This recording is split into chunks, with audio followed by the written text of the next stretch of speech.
nghe tiếng chuông vào ban đêm. Cẩn thận, vì bạn đang gặp nguy hiểm. Hãy làm theo các điều sau để an toàn.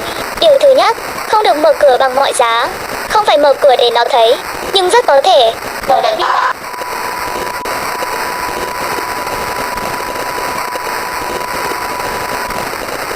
Hãy làm theo các bước sau để an toàn. Điều thứ hai, suy tắc phần trăm và 2. Hãy tìm nơi trốn thật kỹ. Nếu bạn nghe tiếng mở cửa, đừng di chuyển hay chớp mắt mạnh, vì chỉ cần sai lầm nhỏ, bạn sẽ bỏ mạng ở đây. Điều thứ ba, nếu nó bắt đầu đi tìm, đừng hoảng sợ, nó không tìm được bạn đâu. Điều thứ tư, nhiệt độ ở trong nhà sẽ luôn là 72.0 độ F. Nhưng nếu nó thấp hay cao hơn,